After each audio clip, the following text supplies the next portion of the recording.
Hey there, greetings out there in YouTube land. This is Murph, and this is Prog Monster, a show that's dedicated to progressive rock, hard rock, heavy metal, and other forms of rock music. So this is Monday night, a look back at a classic rock album, and tonight we're going to be doing a heavy metal album, this one, Iron Maiden's Peace of Mind. Yeah, this album has recently been on my playlist and just come off. Purchased this album about maybe 8 months ago. I've never owned it before. Wasn't that I didn't want to, but I don't know what happened. I never got it. And it was released, first I'll give you the vitals on it. It was released May the 16th, 1983. Studio was Compass Point, which is in the Nassau in the Bahamas. The length is 45 minutes or so. EMI label and produced by none other than Martin Birch, the great producer. So anyways, this album features the slightly revised lineup. McBain is on this now, replacing Clive Burr on drums. So we have Bruce Dickerson on vocals, and he does play additional guitar on Revelations. Dave Murray and Adrian Smith on guitars, Steve Harris on bass, and of course Nico McBain on the drums. Okay, so it's a really solid album. I think many people feel that this may be their best album. I'm not going to argue with it. Certainly has all the elements of an Iron Maiden album that you want. And has some really great tracks on here. Some of the best Iron Maiden tracks are on this album. It's not my favorite album by them, but then again, I've only listened to it for about 8 months. Now I say that, but really I'm familiar with most of the tracks on the album before I even owned it, because many of these tracks were played quite a bit in concert by them.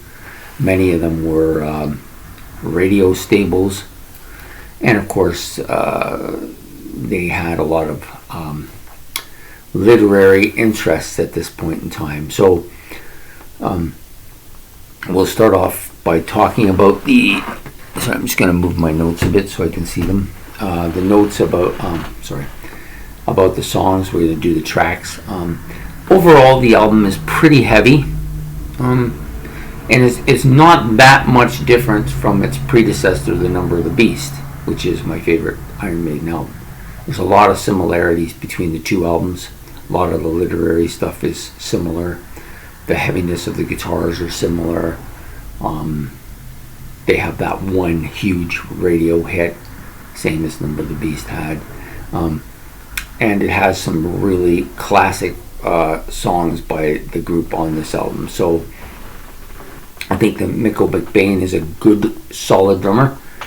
I kind of think I prefer Clive Burr. I'm not really sure why. I just think I think maybe he was on the albums I preferred just a little bit more. So I don't know. I did like Nico McBain on Seventh Son of the Seventh Son and Power Slave, both great albums too. Albums that I own and have owned for quite a bit of time, actually. Both those albums I've had for over 20 years. So I don't know why this one, you got all these great albums, and this one many people feel is their best, and yet I never got it. I'm not even sure why. It's kind of a puzzle to me. Anyways, it's got a nice album cover, as you see. And then there's them all at dinner. Comes with a booklet as well. Now, this isn't the remaster issue. There's the booklet. Some really cool stuff on it. There's a nice shot of the band. See if I can get it so everybody can see there. That's better. And another shot of them. It gives you all the lyrics and everything. I don't have there's now apparently a reissued one in which they play Cross-Eyed Mary from Jethro Tull and the other song is eluding me right now, but it's close, but I can't get it. Okay, it'll come back. Maybe I'll remember it before the end. Okay, so the first track on the album, Where Eagles Dare, I like this song quite a bit. Some great guitar riffs in this song. This is based on the movie Where Eagles Dare, so they have a couple tracks like that in this here. The second song, Revelations, I think is one of their great tunes. It's one of my favorite on the album. It's up there in the top 2 or 3. Another great riff. I love the vocals on this. Maybe his best vocals on the track on this CD. The guitar solo is also really good. Just a really great song, you know. And I believe this is one of the tracks. I think this is the track that Dickerson wrote on his own. I think. I believe I'm right there. Then you get to the third track, which is probably the most famous song. Well, I don't know if it's the most famous song, but it got the most radio play, and that's the Flight of Icarus. Really great tune. I remember when this came out, I thought, wow, this is great. I got to get this album. And then again, once again, I'm not going to go through this a third time. You know, but I love the lyrics. I love the kind of guitar riff here. I think Dickerson is at his best vocals on this album with this song. And it's probably my favorite tune on this album, even though I know it's real radio stable. I don't listen to the radio anymore, so it hasn't really affected me with this song too much, but I like this song a lot. The next is Die With Your Boots On, another really good song. Heavy with some really good guitar on here as well. Just fantastic song. Die With Your Boots On. And now if we were doing the album, this would have been the end of side 1. So those first 4 songs on side 1, that's pretty strong, right? Then we go to side 2, and it starts out with The Trooper. The Trooper, probably one of those most iconic songs by them, I think. Loved by I think almost all Iron Maiden fans love this tune. I love the guitar intro. I love the overall pace of the song. Probably the most memorable song, I think, or one of the most memorable songs for sure. And it's of course, one of the most well-known songs. Just super, and I think it's a staple in their concerts as well. Now I've never seen them live. I had a chance when the Number of the Beast tour came, and then again with the Peace of Mind tour. Both times I had chances to go with somebody, and I don't know what, I think it was work that interrupted it, and I didn't end up going to see either concerts. I probably should have, but you know, back then I was going through that. I don't want to see all these concerts. It's hurting my ears. So I don't know if I would be so concerned about it now. But now that I know you can just put the earplugs in and maybe go and see them a little better. The next song is Still Life. It's kind of a solemn opening, and then it builds up, and then there's just another great vocal. So I think Dickerson's one of the best heavy metal vocalists. I love the guy. The guy is fantastic. I believe this one is the one about the Japanese samurai. They took this song story from the Japanese samurai and took this part and put it made a song out of it. I think that's what happened here.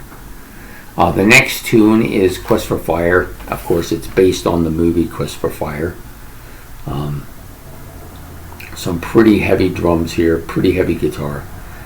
I don't know, for some reason that opening line always bothers me, where it says the time when dinosaurs walked the land. Well, I'm sorry, but dinosaurs did not walk the land when man was here. I get it. I don't know. It's just I'm being anal about it, but that's the only part that bothers me. And I saw this movie, which I liked a lot. Kind of a different type of movie, and the song actually follows it fairly consistently. The next 2 tracks, Sun and Street. This song kind of reminds me of Run to the Hills a bit. It's got that kind of opening that's similar to Run to the Hills. I like that part about it, but I'm not a huge fan of this song. And the same with the last one, Tame the Lamb, which I think was also written, I believe I read somewhere that it was written about the movie Dune, the Frank Herbert book. Doom. I could be wrong, but I think that's what I read. Anyways, great guitar intro on the song, but doesn't really hold a lot of memory for me. So the last 2 tracks to me are a little bit weak. Well, last 3 actually. Quest for Fire is not that great in my mind either. All 3 of them are, I wouldn't say they're bad songs, but they don't measure up to the rest of the album in my opinion. So, but overall it's a really good album. I suspect that as time goes on and I have it longer and that, it'll move up and become one of my favorite albums by them.